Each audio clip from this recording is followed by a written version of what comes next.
올해 1월부터 우회전 차량 일시 정지가 의무화됐지만 관련 사고는 여전히 반복되고 있습니다. YTN이 통계를 분석해봤는데요. 사고 건수가 늘어난 건 물론이고 사망자는 무려 2배 가까이 증가한 것으로 나타났습니다. 황보혜경 기자입니다. 지난 10일 낮 어린이 보호구역에서 우회전하던 버스에 치여 숨진 8살 조은결 군. 경찰 조사에서 버스 기사는 우회전 신호등이 빨간불인 걸 못 봤다고 진술했습니다. 국내 차량은 대부분 왼쪽에 운전석이 있어서 우회전을 할 때는 사각지대가 생기게 됩니다.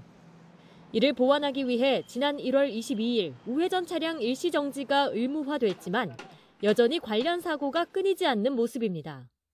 실제로 도로교통법 개정안이 시행되고 2달여 사이 우회전 과정에서 발생한 교통사고는 모두 2,893건. 지난해 같은 기간과 비교해 오히려 소폭 늘었습니다.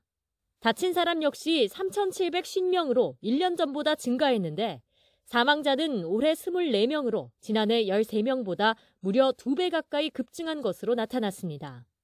경찰이 교차로에서 우회전하는 차량을 대상으로 대대적인 홍보와 계도에 나섰지만 실효성이 없었다는 비판이 나옵니다.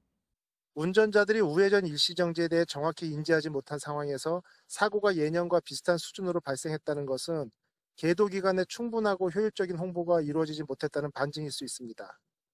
지난해 경찰청과 행정안전부가 우회전 차량이 보행자를 친 사고가 많이 일어난 60곳을 합동 점검한 결과 위험 요인이 350건 확인되기도 했습니다. 때문에 교통법규를 바꾸는 데 앞서 교통안전 시설을 확충하는 등 환경 개선부터 이뤄졌어야 한다는 지적도 나옵니다. 또 최근 횡단보도를 교차로에서 더 멀리 두는 방안이 해법으로 대두되는 가운데 전문가들은 이게 유일한 정답은 아니라고 강조합니다. 스쿨존은 우회전 구간에 울퉁불퉁하게 블록 포장을 해서 자연스럽게 속도가 줄어들게 해야 하고요. 통행량이 많은 교차로는 전방향 적색 신호 체계를 도입해서 교차로 특성에 맞게 시설 변경이 이루어져야 합니다.